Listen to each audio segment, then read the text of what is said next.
Good morning બચ્ચા party, કેમ છો? જો આજના આ નવા વિડીયો લેક્ચરની અંદર આપણે આપણા આ ત્રીજા પ્રકરણનો સ્વાધ્યાયનો છેલ્લો દાખલો ભણવાના છીએ, બરાબર છે? અને આના પછી આપણે કેટલાક MCQની ચર્ચા કરીશું. કેટલીક એવી નવી માહિતી છે કે તમને MCQ ગણવામાં મદદરૂપ થશે, એને કેવી રીતે સોલ્વ કરવા, બરાબર છે? તો આપણે આજના લેક્ચરમાં આ બધી ચર્ચા કરીશું, બરાબર છે? તો સૌ પહેલાં આપણે સ્વાધ્યાયનો 3.11મો દાખલો જોઈ લઈએ, બરાબર છે? જુઓ, તો પહેલાં આપણે રકમને સમજીએ. રકમને તમે પૂરેપૂરી એનાલિસિસ કરો, બરાબર? રકમ સમજાય ના તો 2 વાર વાંચો રકમ, બરાબર? અને પછી જ દાખલો ગણવાની શરૂઆત કરો. જો ઉતાવળ કરશો તો ભૂલ થવાની સંભાવના ચોક્કસપણે છે જ, બરાબર છે? ઓકે, તો જુઓ, 8 વોલ્ટ EMF અને 0.5 ઓહ્મનો આંતરિક અવરોધ ધરાવતી સંગ્રાહક બેટરીને, એક સંગ્રાહક બેટરી આપેલી છે આપણને, બરાબર? કે જેનું EMF કેટલું છે? E બરાબર 8 વોલ્ટ અને એનો આંતરિક અવરોધ એટલે કે સ્મોલ r બરાબર 0.5 ઓહ્મ છે, બરાબર? હવે આ બેટરીને આપણે દોરીએ. જુઓ અહીંયા આગળ કે આ પ્રકારની એક બેટરી આપેલી છે અને એનો આંતરિક અવરોધ પણ છે. ચલો, આ ઈ કેટલા છે ભાઈ? 8 વોલ્ટ અને આંતરિક અવરોધ R 0.5 વોલ્ટ. ચલો, આ શું છે? સંગ્રાહક બેટરી આપેલી છે. સંગ્રાહક બેટરી એટલે કે જે બેટરીને ચાર્જ કરી શકાય, બરાબર છે? ઓકે, 2 પ્રકારના વિદ્યુત કોષ એટલે બેટરી, બરાબર? પ્રાઇમરી અને સેકન્ડરી. એક હતો, આપણે ચર્ચા કરી હતી આગળ, એક હતો કે જેને ખાલી જે સેલ ખાલી ડિસ્ચાર્જ જ થઈ શકે, એને ચાર્જ ના કરી શકાય, એ પ્રાઇમરી હતો. અને બીજો હતો સેકન્ડરી સેલ, કે ચાર્જ અને ડિસ્ચાર્જ કરી શકે, બરાબર? દાખલા તરીકે તમારા મોબાઈલની બેટરી, બરાબર? ગાડીઓની બેટરી, આ બધા કેવા કહેવાય? સંગ્રાહક કોષ અથવા તો સંગ્રાહક બેટરી કહેવાય એને. ક્લિયર? ઓકે, તો આ એવી જ બેટરી છે અહીંયા આગળ, બરાબર?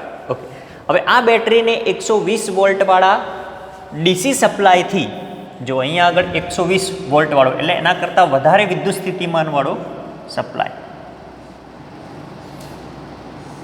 બરાબર? જો ક્લિયર? કે જેનું વોલ્ટેજ V બરાબર 120 વોલ્ટ છે. તો અહીંયા આગળ હું લખી દઉં કે V = 120 વોલ્ટ. ડીસી સપ્લાયથી 15.5 ઓહ્મના અવરોધ મારફતે, એટલે આની સાથે એક અવરોધ જોડેલો છે, મારફતે વિદ્યુત ભારિત કરવામાં આવે છે. વિદ્યુત ભારિત કરવામાં આવે છે મતલબ કે ચાર્જિંગ કરવામાં આવે છે. શું કરવામાં આવે છે? ચાર્જિંગ. જોજો અહીંયા દરેકે દરેક વસ્તુ સમજો તમે. ચલો, હવે આ રીતે જોડેલો છે, બંને છેડા જોડેલા હોય, પરિપથ પૂર્ણ થાય તો જ ચાર્જ થાય બેટરી. ક્લિયર? ઓકે, હવે જોડવામાં આવે છે, બરાબર? હવે શું કહે છે આગળ? જો તો આ વિદ્યુત ભારણની પ્રક્રિયા દરમિયાન બેટરીનો ટર્મિનલ વોલ્ટેજ કેટલો થશે? બેટરીનો ટર્મિનલ વોલ્ટેજ આપણે શોધવાનો છે. ચલો, ક્લિયર? ઓકે, બીજો શું પ્રશ્ન કર્યો છે કે ભાઈ વિદ્યુત ભારણ માટેના પરિપથમાં શ્રેણી અવરોધ રાખવાનો હેતુ શું છે? અહીંયા આગળ કીધું છે ને કે આ અવરોધ મારફતે વહે છે, એટલે કે આ અવરોધ. જુઓ, તો આ 2 વિદ્યુત કોષો જોડેલા છે, બરાબર? આ બેટરી સાથે, તો એની સાથે આ અવરોધ કેવો છે? શ્રેણીમાં જોડેલો છે. તો એવો અવરોધ જોડવાનો હેતુ શું છે, બરાબર? એ પ્રશ્ન કરેલો છે, એ આપણે આગળ જોઈએ. પહેલાં આપણે ટર્મિનલ વોલ્ટેજ શોધી કાઢીએ.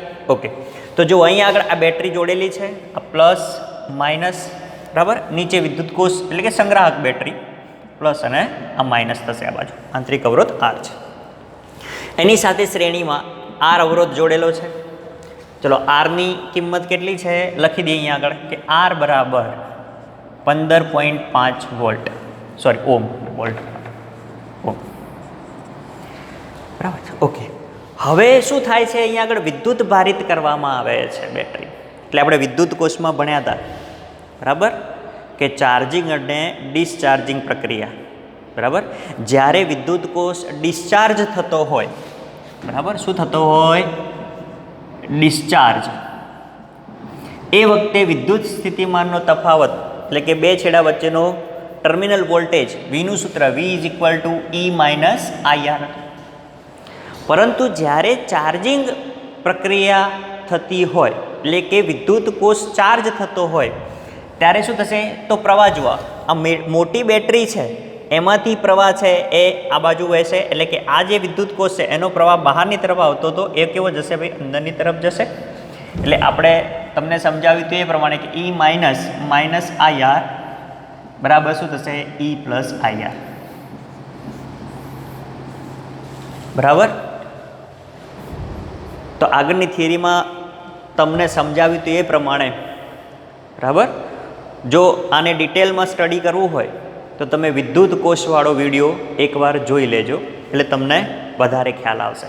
બરાબર, કે ડિસ્ચાર્જિંગ પ્રક્રિયા થતી હોય એ વખતે બે છેડા વચ્ચેનો બેટરીનો બે છેડા વચ્ચેનો વિદ્યુત સ્થિતિમાનનો તફાવત અથવા તો ટર્મિનલ વોલ્ટેજ V બરાબર E માઇનસ IR, અને ચાર્જિંગ પ્રક્રિયા થતી હોય એ વખતે V is equal to E plus IR થાય. બરાબર છે? ઓકે. તો હવે જુઓ, આ તમને પરિપથ થઈ ગયો. ઓકે. તો હવે આ પરિપથની અંદર બેટરીમાંથી પ્રવાહ વહે છે, ધારો કે આ બાજુ પ્રવાહ વહે છે I જેટલો પ્રવાહની અંદરથી. બરાબર છે? ઓકે. તો હવે આપણે આ જે બંધ પરિપથ છે, બરાબર, એના આ છેડાઓના નામ આપી દઈએ. ધારો કે આપણે એને A, B, C અને D કહી દઈએ. બરાબર છે? ઓકે. હવે આપણે આ જે પરિપથ છે એ આ પરિપથની અંદર કિર્ચોફનો બીજો નિયમ લગાડીએ. જો કે ઉપરની આકૃતિમાં અથવા તો નેટવર્કમાં અથવા તો પરિપથમાં કિર્ચોફનો બીજો નિયમ લગાડતા. બરાબર. તો જુઓ, અહીંયા આગળથી A થી સ્ટાર્ટ કરો. A B C D A loop માટે A B C D A બંધ પરિપથ માટે અથવા તો લૂપ માટે. ચલો A થી સ્ટાર્ટ કરીએ, A થી B ઉપર જઈએ. બરાબર, એટલે જંક્શન બિંદુ આ થાય. ચલો, પ્રવાહ બહારની તરફ છે. બરાબર, તો શું આવશે? IR, પણ કેવો? Minus IR. ઓકે. હા, ચલો B ઉપર આવી ગયા. હવે B થી C તરફ જવું છે આપણે. બરાબર, તો જો B થી C તરફ જતા વચ્ચે વિદ્યુત કોષ આવ્યો. વિદ્યુત કોષનો બીજો છેડો કેવો છે ભાઈ? માઇનસ. તો માઇનસ E. બરાબર. ચલો, પછી આ શું આવ્યો? આંતરિક અવરોધ, એટલે પ્રવાહ તો આની અંદરથી પણ પસાર થવાનું. ચલો, આની અંદરથી પ્રવાહ પસાર થાય છે I જેટલો. તો શું આવશે? પ્રવાહ બહારની તરફ જાય છે, તો માઇનસ IR. ચલો, અહીંયા આગળ અવરોધ નથી એટલે C થી D કશું લેવાનું નહીં, પરંતુ D થી A તરફ જતા વચ્ચે બેટરી આવે છે, તો એનો બીજો છેડો કેવો છે? ડન. તો પ્લસ શું થશે ભાઈ? V is equal to A બિંદુ આવી ગયા એટલે 0. બરાબર છે? ઓકે. તો જો આપણે આની અંદરથી પહેલાં આપણે પ્રવાહ શોધવો છે. બરાબર, કારણ કે ટર્મિનલ વોલ્ટેજ માટે અહીંયા આગળ પ્રવાહ જોઈશે આપણે. E તો આપેલો છે તમને, R આપેલો છે, તમારે V શોધવાનો છે. બરાબર, E આપેલો છે, R આપેલો છે, I તમે અત્યારે શોધી દો તો તમને V મળે. તો આની અંદરથી પ્રવાહ શોધવાનો છે આપણે. તો જુઓ, હવે માઇનસ E પહેલાં આ બાજુ રાખો, પ્લસ V આ બાજુ છે. આ માઇનસ IR ને પેલી બાજુ લઈ જઈએ એટલે પ્લસ IR થાય. ઓકે. એ જ રીતે આને આ બાજુ લઈ જઈએ તો પ્લસ IR થશે. આને ઉલટાઈ દો તો શું થાય? V minus E. અને આની અંદરથી I કોમન લઈ લઈએ તો R પ્લસ સ્મોલ r. ચલો, બરાબર છે? ઓકે. તો હવે I ને કરતા બનાવો. Therefore I is equal to, ચલો, આ જે પદ છે અવરોધવાળું એ આની નીચે આવી જશે V માઇનસ E છેદમાં R પ્લસ સ્મોલ. બરાબર છે? ચલો, બધાની કિંમતો અહીંયા આગળ આપેલી છે, મૂકી દઈએ બધાની કિંમતો. જુઓ તો V ની કિંમત કેટલી છે? 120. માઇનસ E કેટલો છે? 8 છેદમાં આર કેટલો છે 15.5 પ્લસ સ્મોલ આર કેટલો છે 0.5, બરાબર છે. ઓકે, તો ચલો 120 માઇનસ 8 112 અને 15.5 પ્લસ 0.5 કેટલા આવશે 16.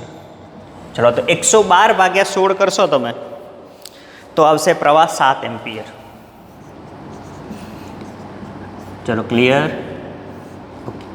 એનો મતલબ કે આ પરિપથમાંથી 7 એમ્પિયર જેટલો પ્રવાહ વહે છે, બરાબર છે. તો હવે આ બેટરીનો ટર્મિનલ વોલ્ટેજ શોધવો છે તમારે, તો ટર્મિનલ વોલ્ટેજને આપણે વી ડેશ કહી દઈએ. તો વી ડેશ બરાબર મૂકી દો સૂત્ર E પ્લસ આઈ આર. તો જો E આપેલો જ તમને કેટલો છે 8 વોલ્ટ પ્લસ પ્રવાહ તમે શોધ્યો કેટલો છે 7 અને સ્મોલ આર કેટલો છે ભાઈ 0.5. ઓકે, તો 8 પ્લસ 7 પંચા 35 એટલે 3.5 એટલે 8 9 10 ને 11 એટલે 11.5 વોલ્ટ આવશે.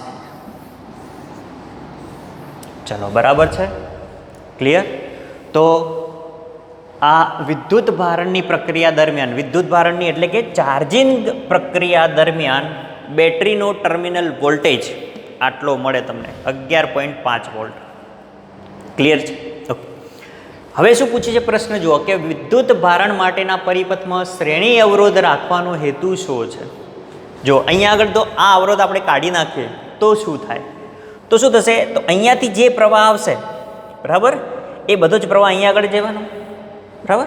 હવે મને એક વસ્તુ તમે કહો કે જો પ્રવાહ છે, જો અવરોધ નાનો હોય, ઓમના નિયમના સૂત્ર ઉપરથી I is equal to V by R, બરાબર છે. જો અવરોધ નાનો હોય તો પ્રવાહ કેવો થાય, વધી જાય. એટલે કે આની અંદર આ અવરોધ લગાડેલો નથી અને આનો અવરોધ કેવો છે, ખૂબ જ નાનો છે, બરાબર. જો ખૂબ જ નાનો હોય તો પ્રવાહ વધી જાય. પ્રવાહ વધી જાય તો આ કોષની અંદર આ આંતરિક અવરોધને કારણે એ પ્રવાહ ઉષ્મા ઉર્જા સ્વરૂપે ઉત્પન્ન થાય એની અંદરથી, બરાબર. I²RT પ્રમાણે વિદ્યુત કોષનો આંતરિક અવરોધ કેટલો છે, સ્મોલ આર, બરાબર. સીધે સીધો પ્રવાહ આની અંદર આવશે તો આટલી ઉષ્મા ઉર્જા એની અંદર ઉત્પન્ન થશે, બરાબર. હવે એટલી ઉષ્મા ઉર્જા જશે ક્યાં, તો વેડફાશે, બરાબર. તો એ વેડફાય નહીં એટલા માટે આની અંદર આ પરિપથમાં શ્રેણીમાં એક અવરોધ જોડવામાં આવે છે. એટલે આની અંદર તમે એક અવરોધ જોડી દો, બરાબર. તો હવે અવરોધ વધી ગયો, અવરોધ વધી ગયો એટલે પ્રવાહ ઘટશે, એટલે પ્રવાહનું મૂલ્ય અહીંયા આગળ ઘટશે. જો પ્રવાહ ઘટશે તો ઉષ્મા ઉર્જા પણ ઘટશે, બરાબર. હા, થોડોક ટાઈમ લાગશે ચાર્જ થતાં, બરાબર, કારણ કે આ ઘટે એટલે સમય પણ ઘટે, બરાબર. એટલે જ આપણે મોબાઈલની બેટરી છે, ઘણીવાર જો ફાસ્ટ ચાર્જર હોય તો ઘણીવાર મોબાઈલ ગરમ થઈ જાય છે, બરાબર. ફાસ્ટ ચાર્જ કરે પણ બેટરી જે મોબાઈલની બેટરી છે કેવી થઈ જાય છે ભાઈ, ગરમ થઈ જાય છે, બરાબર. જ્યારે પહેલાં જે ચાર્જર હતા જૂના, બરાબર, તો એની અંદરથી પ્રવાહ ઓછો વહેતો હતો, એટલે કે ચાર્જિંગ પ્રોસેસમાં મોબાઈલ એ ધીરે ધીરે ચાર્જ થતો હતો. અત્યારે બધા ફાસ્ટ ચાર્જર આવી ગયા છે, બરાબર. એટલે ઘણીવાર આપણો મોબાઈલ ગરમ થઈ જાય છે, એનું રીઝન આ જ છે, બરાબર. તો એને રાખવાનો હેતુ એટલો જ છે કે આની અંદરથી જે પ્રવાહ વહે છે એ વધારાનો પ્રવાહ બધો કયો થાય, ઉષ્મા ઉર્જા સ્વરૂપે વ્યય પામે છે. એ ના પામે એટલા માટે આપણે આની અંદર આ પરિપથમાં શ્રેણીમાં અવરોધ જોડવામાં આવે છે, બરાબર. બીજી વસ્તુ કે સીધો જોડેલો હોય તો કોઈ વાર આ જે કોષ છે એ ડેમેજ થવાનું પણ ભય રહે છે, બરાબર. પ્રવાહ સીધો આવે તો કોષ ડેમેજ થાય, બરાબર છે, ક્લિયર. તો આ દાખલો આપણે આ રીતે ગણી શકીએ છીએ, ક્લિયર. ઓકે, જુઓ હવે કેટલાક MCQ જોઈએ આપણે, બરાબર છે.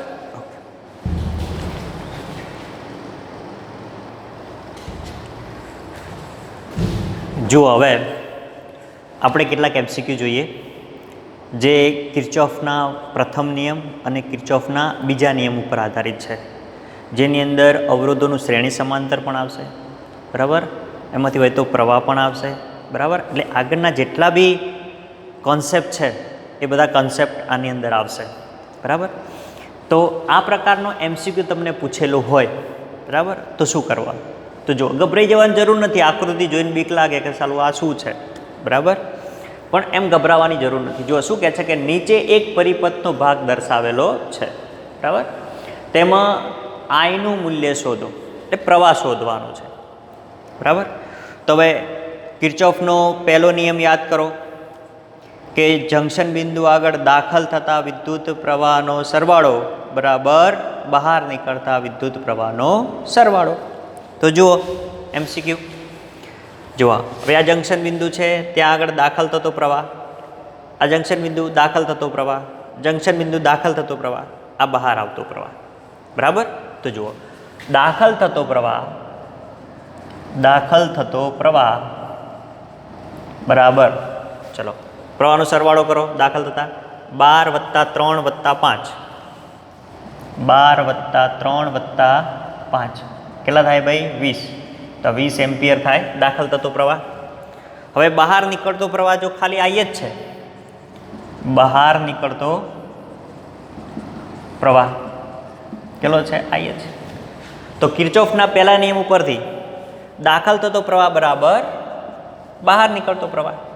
તો બોલો આઈ બરાબર સીધો કેટલો થઈ જાય ભાઈ? 20 એમ્પિયર થઈ જાય. આ પ્રવાહ કેટલો મળે આપણને? 20 એમ્પિયર. બોલો કેટલું ઇઝી આવડે? ઓકે. જો હવે આ આપેલું છે, બરાબર, આ સાહેબ કાંટાળી આકૃતિ ક્યાંથી લઈ આવ્યા? જો એની અંદર પણ એ જ વસ્તુ કરવાની છે, બરાબર. દાખલ થતો પ્રવાહ બરાબર બહાર નીકળતો પ્રવાહ. તો આની અંદર જો આ જંકશન બિંદુ દાખલ થતો પ્રવાહ 10 એમ્પિયર, 10 વત્તા, ચલો આ તો બહાર નીકળે છે, પેલા દાખલ થતા લઈ લો. આ દાખલ થાય છે અંદર કેટલો છે? 4 વત્તા આ બહાર નીકળે છે, આ દાખલ થાય છે અંદર કેટલો છે?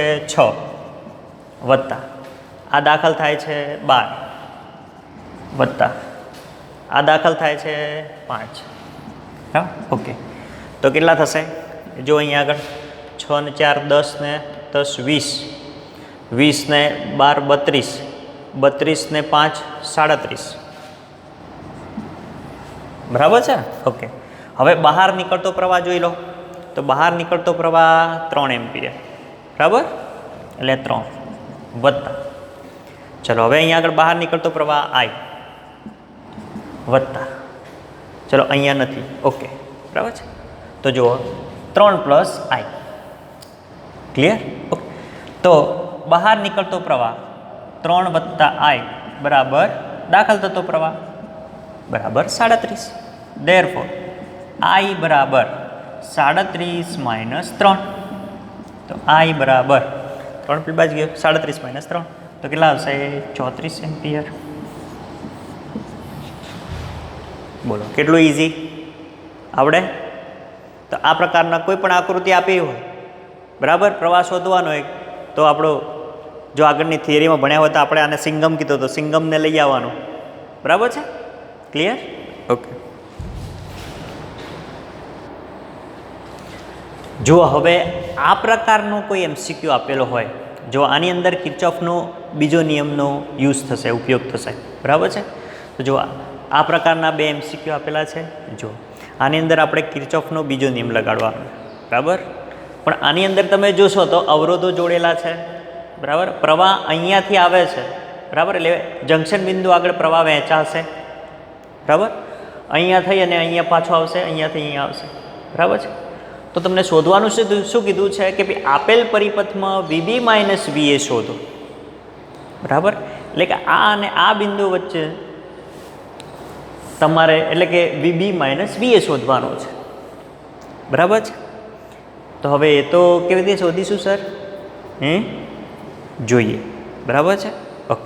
પણ એના પહેલાં આપણે આ એક MCQ જોઈ લઈએ, બરાબર, કે જો આપેલ પરિપથના એક ભાગમાંથી I બરાબર 2 એમ્પિયર જેટલો પ્રવાહ વહેતો હોય તો A અને B બિંદુઓ વચ્ચેનો પોટેન્શિયલ ડિફરન્સ એટલે કે VA - VB શોધો. જો ભાઈ આના જેવું જ છે, અહીંયા આગળ VB - VA છે, અહીંયા આગળ VA - VB, કોઈ ફરક પડે નહીં. હા ભાઈ, આને આપણે આમ કરી દઈએ તો જવાબ પ્લસ આવતો હોય તો માઇનસ આવે, બરાબર. બાકી બહુ ફરક પડે નહીં. ક્લિયર? જો બંને વસ્તુ એક જ છે, જોઈ લઈએ, અહીંયાથી શરૂઆત કરીએ. બરાબર? સબસે પહેલે દૂસરા MCQ. જુઓ તો અહીંયા આગળ જુઓ, A અને B આપેલો છે. કિર્ચોફનો બીજો નિયમ લગાડો. સાહેબ બંધ પરિપથ ક્યાં છે? તો બીજો નિયમ લગાડીએ, લાગે આની અંદર. બરાબર? જો બંધ પરિપથની એક શાખા લઈ લઈએ આપણે, તો એના બે છેડા વચ્ચેનો વિદ્યુત સ્થિતિમાનનો તફાવત. બરાબર? જો કિર્ચોફનો બીજો નિયમ જ છે આ, એ આની અંદર જે અવરોધો જોડેલા છે એમાંથી વહેતો વિદ્યુત પ્રવાહનો ગુણાકાર અને એની અંદર જોડેલા વિદ્યુત કોષોના સરવાળા બરાબર થાય. બરાબર છે? ઓહ, તો જુઓ, A છેડાનું વિદ્યુત સ્થિતિમાન ભાઈ VA, B છેડાનું વિદ્યુત સ્થિતિમાન VB. ચલો અહીંયાથી સ્ટાર્ટ કરો. તો A છેડાનું વિદ્યુત સ્થિતિમાન VA. ચલો જંકશન બિંદુથી બહારની તરફ જાઓ છો, પ્રવાહ કેવો આવશે? માઇનસ. એટલે પ્રવાહ કેટલો છે? 2 ગુણ્યા અવરોધ કેટલો છે? 1/4. બરાબર? ઓકે, પતી ગઈ અહીંયા આગળ. ચલો હવે આ વિદ્યુત કોષ આવ્યો પ્લસ અને માઇનસ, તો એનો બીજો છેડો લેવાનો માઇનસ. કેટલા વોલ્ટ છે? 1 વોલ્ટ. ચલો હવે આગળ વધો. પ્રવાહ અહીંયાથી નીકળે છે, પ્રવાહ કેટલો છે? 2 એમ્પિયર. બરાબર? બરાબર ને? અને અવરોધ કેટલો છે? 1/4. તો પ્રવાહ બહારની તરફ -2 અવરોધ 1/4 ઇઝ ઇક્વલ ટુ બીજો છેડો છે VB. ચલો લખાય. VB ને હું આ બાજુ લઈ જાઉં, આ A ને આ બાજુ લઈ જાઉં, તો VB માઇનસ VA, બે વિદ્યુત સ્થિતિમાન તફાવત થઈ ગયો ભાઈ. બરાબર છે? ઓકે, તો હવે શું શોધવાનું છે આપણે? VA minus VB. બરાબર? ઓકે, પહેલાં આપણે આનું સાદરૂપ આપી દઈએ. તો જુઓ, આ 2 છે, અહીંયાથી 2 ગયા, 2 રહેશે. તો VA માઇનસ 1/2.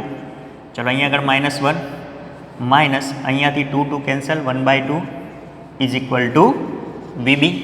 ઓકે, ચલો આનો માઇનસ છે બધા જ, શું થાય? સરવાળો. VA અડધો અને અડધો આખો એટલે 1 અને -1 એટલે -2 થશે, is equal to VB. Therefore VB ને આ બાજુ લાવીએ એટલે VA માઇનસ VB અને -2 ને પેલી બાજુ એટલે +2 વોલ્ટ. બરાબર? તો ચલો VA માઇનસ VB આટલો આવે ભાઈ, મળી ગયો. VB માઇનસ VA ક્યાં? તો માઇનસ થઈ જશે. આવડે? ઓકે, ચલો હવે આ સોલ્વ કરીએ. જો આની અંદર આ બાજુથી 5 એમ્પિયર જેટલો પ્રવાહ આવે છે. બરાબર? હવે અહીંયા આગળ જંકશન બિંદુ છે, એટલે અહીંયા આગળ શું થશે? પ્રવાહ વહેંચાશે. પ્રવાહ વહેંચાશે એટલે જો અહીંયા આગળ અવરોધો જે છે, બરાબર, અવરોધોના મૂલ્યો જુદા જુદા છે. જો અવરોધોના મૂલ્યો જુદા જુદા હોય તો પ્રવાહ એક સમાન તો વહેંચાશે નહીં. અહીંયાથી 5 આવતો હોય તો કંઈ અઢી અહીંયા અને અઢી અહીંયા ના જાય. બરાબર? અહીંયા 4 જતો હોય કે અહીંયા 1 જતો હોય, અહીંયા 3 જતો હોય અને અહીંયા 2 જતો હોય, એવું પણ થાય. બરાબર છે? ઓકે, એટલે જે અવરોધ મોટો હોય ત્યાં પ્રવાહ ઓછો જશે, અવરોધ નાનો છે ત્યાં પ્રવાહ વધારે જશે. આપણે અહીંયા આગળ શું કરવાનું? તો પ્રવાહની વહેંચણી કરવાની છે. બરાબર? તો જો I જેટલો પ્રવાહ અહીં અંદર જાય છે, તો આની અંદરથી આપણે ધારી લઈએ કે ધારો કે I1 જેટલો પ્રવાહ વહે છે. બરાબર? આની અંદર પણ તમારે VB માઇનસ VA જ શોધવાનું છે, પણ જો A અને B બિંદુ અહીંયા આગળ આપેલા છે. બરાબર? ઓકે, તો I1 જેટલો પ્રવાહ જાય છે, તો આની અંદરથી ધારી લો કે ભાઈ I2 જેટલો પ્રવાહ જાય છે. પણ I2 બરાબર કેટલો? તો I માઇનસ I1. આમાંથી જેટલો પ્રવાહ આની અંદર ગયો હશે, બરાબર, એટલો પ્રવાહ આની અંદરથી બાદ કરવાનો, તો I માઇનસ I1. બરાબર છે? ઓકે, તો હવે એ જ પ્રવાહ અહીંયા આગળથી જુઓ, અહીંયા આગળથી કેટલો પ્રવાહ વહેશે? તો I1 જેટલો પ્રવાહ વહેશે, આ બિંદુએ આવશે. ઓકે, ચલો અહીંયાથી પણ કેટલો? I2 જેટલો પ્રવાહ વહેશે. I2 બરાબર શું થાય? I minus I1. ચલો અહીંયા આગળ આવશે એટલે -I1 પ્લસ I1 જશે એટલે I જેટલો પ્રવાહ આવી ગયો ભાઈ અહીંયા આગળ. ઓકે, એટલે પ્રવાહની વહેંચણી બરાબર થઈ ગઈ.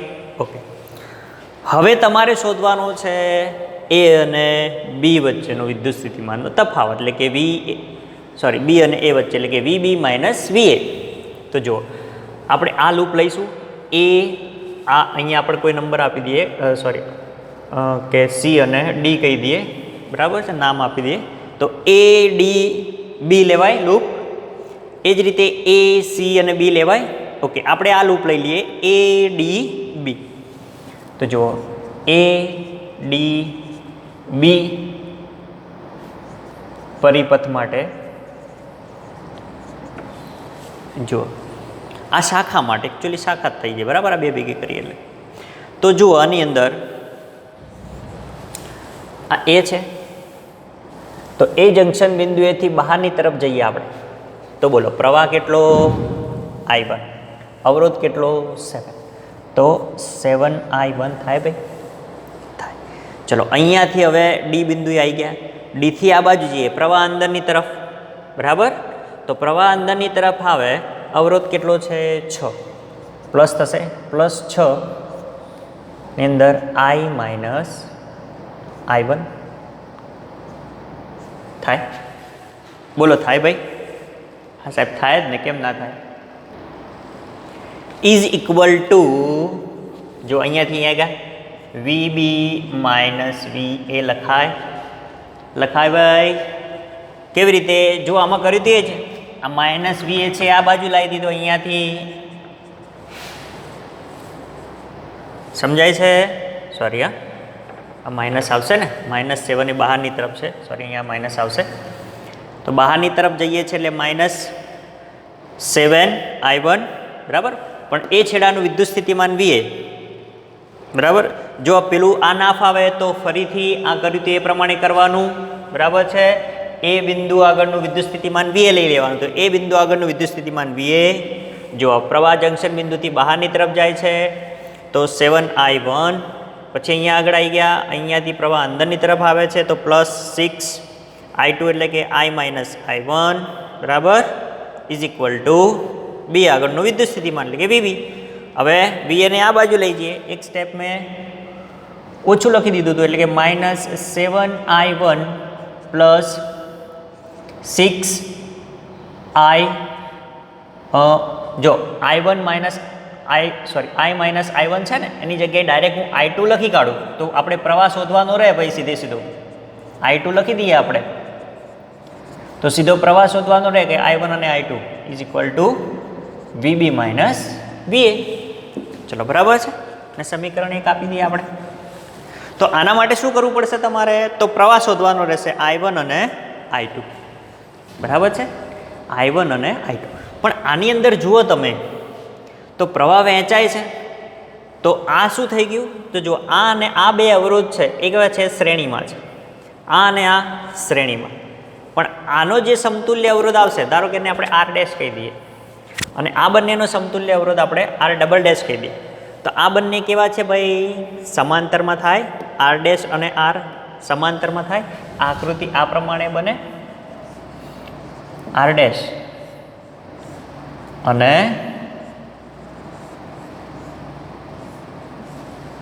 આ થઈ ગયો R ડબલ ડેશ બરાબર.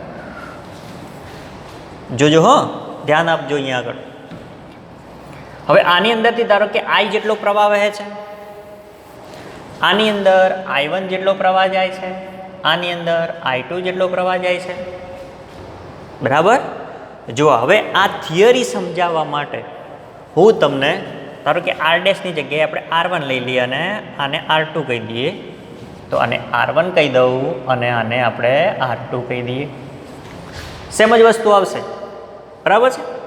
ઓકે, તો હવે અવરોધો માટે આપણે શું લખતા હતા કે ભાઈ 1/R સમતુલ્ય અવરોધ બરાબર 1/R1 પ્લસ 1/R2 બરાબર છે. પરંતુ અહીંયા આગળ આપણે શું શોધવું છે? તો અહીંયા તો પ્રવાહ શોધવો છે આપણે કે ભાઈ શ્રેણી સમાંતર જોડાણ હોય અવરોધોનું. જો શ્રેણી જોડાણ હોય તો સીધે સીધો એમાંથી જેટલો પ્રવાહ આવતો હતો એટલો જ પ્રવાહ બીજા અવરોધમાંથી વહેશે અને મળશે આપણને. પરંતુ આની અંદર શું થશે? તો સીધું પ્રવાહનું સૂત્ર શોધવું હોય તો પ્રવાહનું સૂત્ર કેવી રીતે મળે? તો જુઓ, પહેલાં આપણે પહેલી શાખા લઈ લઈએ બરાબર. આની સાથે બેટરી જોડેલી જ છે એવું કન્સિડર કરવાનું આપણે હંમેશા બરાબર. આની સાથે બેટરી જોડેલી જ હોય તો જ આમાંથી પ્રવાહ વહે અને પ્રવાહ પાછો આવે બરાબર.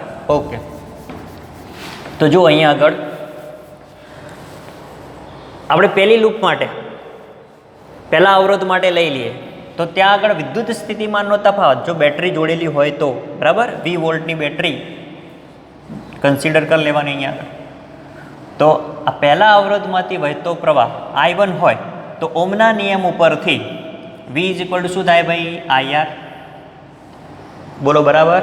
ઓકે, કાઢ નાખીએ આને. જો તો હવે પહેલા અવરોધ માટે V is equal to I1 R1.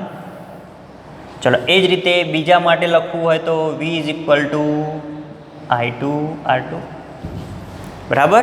જો વિદ્યુત સ્થિતિમાન સમાંતર જોડાણ માટે કેવો હોય? સમાન હોય, પણ પ્રવાહ જુદો જુદો. સમાંતર જોડાણ બરાબર. જ્યારે શ્રેણીમાં શું હોય? વિદ્યુત સ્થિતિમાન જુદો જુદો પણ પ્રવાહ સમાન. બરાબર. એટલે અહીંયા આગળ પ્રવાહ જુદો જુદો છે અને આપણે પ્રવાહ શોધવો છે. બરાબર. તો જો અહીંયા આગળ વિદ્યુત સ્થિતિમાન સરખો છે સમીકરણ 1, વિદ્યુત સ્થિતિમાન સરખો છે સમીકરણ 2. સમીકરણ 1 અને સમીકરણ 2 ને સરખાવો. I1 R1 બરાબર I2 R2.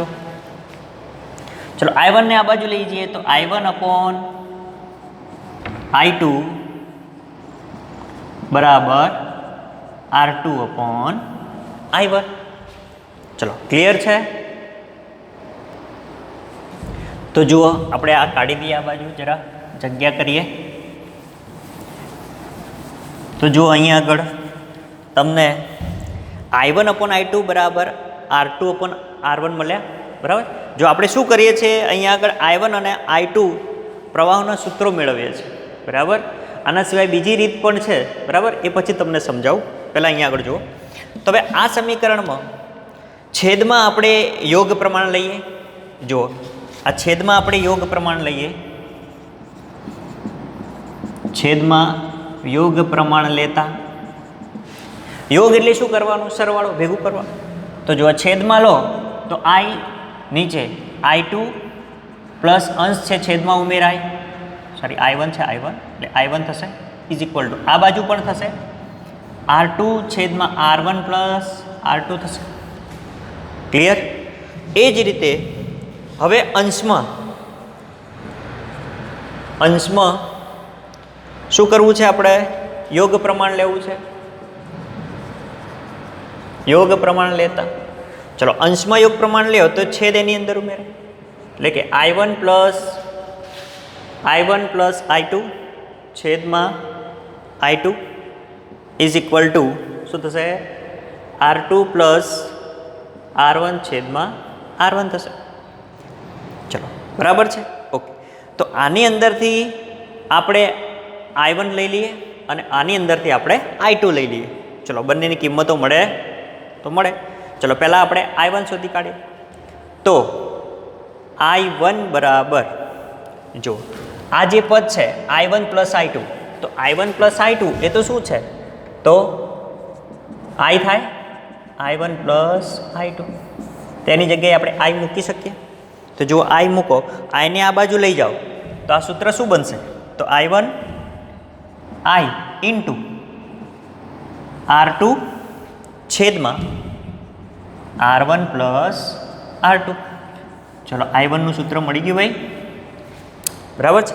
એ જ રીતે I2 માટે I2 ને આ બાજુ લઈ જઈએ તો I2 બરાબર, જો તો આ પદ આખું નીચે આવશે અને આ ઉપર I1 પ્લસ I2 બરાબર શું થઈ જાય? I થઈ જશે. ક્લિયર? ઓકે, તો I થઈ જશે. તો આને આ બાજુ લાવો તો I ઇન્ટુ R1 છેદમાં R1 પ્લસ R2. બોલો આ થશે. ક્લિયર? એટલે તમને I1 અને I2 ના બે સૂત્રો મળી ગયા. ક્લિયર છે? એટલે ડાયરેક્ટ જો આ સૂત્ર લખી દે તો તમને ખ્યાલ આવત નહીં, પણ એ આના ઉપરથી આવશે. બરાબર. અવરોધોના શ્રેણી અને સમાંતરની અંદર જો બે અવરોધો સમાંતરમાં જોડેલા હોય તો એની અંદરથી વહેતા વિદ્યુત પ્રવાહનું સૂત્ર. ક્લિયર? તો એની અંદરથી I1 અને I2 જેટલો પ્રવાહ વહેતો હોય તો I1 આટલો આવે અને I2 આટલો આવે. ચલો ક્લિયર? સમજાયું? ઓકે, તો હવે જુઓ, હવે આ કાઢ નાખું છું. તો જુઓ હવે બે સૂત્રો જ લખી દેવાના સીધા. હવે આ બધું યાદ નહીં રાખવાનું તમારે. બરાબર? અહીંયા જોઈ લેવાનું કે ભાઈ સમાંતરમાં છે તો છે. બરાબર? તો હવે પહેલું આપણે I1 શોધી કાઢીએ. તો I1 બરાબર I ઇન્ટુ R2 છેદમાં R1 પ્લસ R2.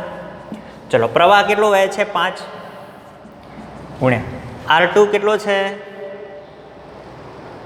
તો જો R2 આ બંનેનો સમતુલ્ય અવરોધ, બરાબર. જો બંનેનો સમતુલ્ય અવરોધ એટલે કેટલો થાય? 4 અને 6, 6 અને 4 10, એટલે 10 થશે. છેદમાં નીચે R1 પ્લસ R2, એટલે આ બંનેનો સમતુલ્ય અવરોધ 8 વત્તા 7, બરાબર. R1 બરાબર શું છે? 8 વત્તા 7 છે ને, તો 15 થશે. તો નીચે 15, બરાબર છે. ઓકે, તો અહીંયા આગળ આવશે 50/15, બરાબર. તો પ્રવાહ આવશે ઉપર R1 અને R2, સોરી R2 કેટલા છે? ક્યાં ગયું R2? 6 અને 4 10, હા 15 વત્તા 10. હા જોજો, R1 ખાલી 15 આવ્યા આપણે, R1 15 વત્તા R2 જે છે એ R2 કેટલા થાય? તો 4 વત્તા 6, 6 અને 4 10, બરાબર. એટલે આ 15 અને આ 10, એટલે 15 ને 10 25, બરાબર. તો 25 × 50, તો I1 કેટલું મળે તમને? 2 એમ્પિયર. ચલો ક્લિયર, I1 મળી ગયો. ઓકે, હવે એ જ રીતે I2, તો I2 બરાબર સૂત્ર I ઇન્ટુ R1 છેદમાં R1 પ્લસ R2. તો ચલો I કેટલો છે? 5 એમ્પિયર, બરાબર. તો 5 ગુણ્યા R1, R1 15 છેદમાં R1 પ્લસ R2, એટલે કે 15 વત્તા 10, બરાબર. એટલે 15 × 5 = 75 ભાગ્યા 25, એટલે 25 × 75, એટલે કે 3 એમ્પિયર થશે. તો I2 બરાબર તમને 3 એમ્પિયર મળે, બરાબર છે. બસ હવે આની અંદર કિંમતો મૂકવાની રહી, બરાબર. ધેરફોર ચલો -7 I1 કેટલા મળ્યા ભાઈ? તો 2 એમ્પિયર વત્તા 6, ચલો I2 કેટલા મળ્યા? 3 એમ્પિયર, બરાબર. ચલો કેટલા છે? VB માઇનસ VA, ચલો એટલે 7 દુ 14, એટલે -14 વત્તા 6 × 18 બરાબર VB માઇનસ VA. તો 18 માંથી 14 જાય તો કેટલા વધે ભાઈ? 4. તો VB માઇનસ VA, જગ્યા નથી અહીંયા આગળ લખી દઉં છું કે VB માઇનસ VA બરાબર કેટલા વધે ભાઈ? 4 વોલ્ટ. ચલો બરાબર છે, અહીંયાથી મેં સીધું જ અહીંયા લખી દીધું છે. ચલો સમજાયું? આવડે? ઓકે. જો હવે આટલી બધી જફા ના કરવી હોય, તમારે તો ખાલી આ 2 સૂત્રો જ યાદ રાખવાના છે. હે, જો યાદ રહે તો, બરાબર. આ 2 સૂત્રો જ યાદ રાખવાના છે, બરાબર. પણ જો એક મિનિટ, પણ જો આ સીધો નિયમ આપણે જગ્યા કરી દીધી, થોડું કાઢી નાખ્યું. જો આ સીધો નિયમ આપણે કિર્ચોફનો નિયમ આ લૂપ માટે જ લગાડી દઈએ, બરાબર. તો જુઓ શું થશે? તો જો A, D અને B માટે આપણે આ સૂત્ર બનાવ્યું હતું કે ભાઈ VA -7I1 પ્લસ 6I2, બરાબર. અને I2 ની જગ્યાએ આપણે લખી દઈએ I minus I1 is equal to VB, જે આપણે શરૂઆતમાં લખ્યું હતું એ, બરાબર. જો આ 2 રીતે અલગ અલગ રીતે સમજાવવા માટે મારે તમને આ રીતે બતાવવું પડ્યું લખીને, બરાબર છે. ઓકે, તો જુઓ હવે તો આપણે આ રીતે પણ લખી શકીએ. હવે સીધો જ કિર્ચોફનો નિયમ લગાડો આની અંદર. તો ચલો A થી સ્ટાર્ટ કરીએ અથવા તો C થી સ્ટાર્ટ કરીએ, બરાબર. તો loop C, A, D, B, C માટે, બરાબર છે. જુઓ તો અહીંથી સ્ટાર્ટ કરો, તો અહીંથી આ બહારની બાજુ જાઓ, પ્રવાહ બહારની બાજુ છે, બરાબર. જંકશન બિંદુથી બહારની તરફ શું આવશે ભાઈ? તો -8I1, બરાબર. ચલો અહીંયા આવી ગયા, પ્રવાહ બહારની તરફ 7I1, કેવો? -7I1, બરાબર.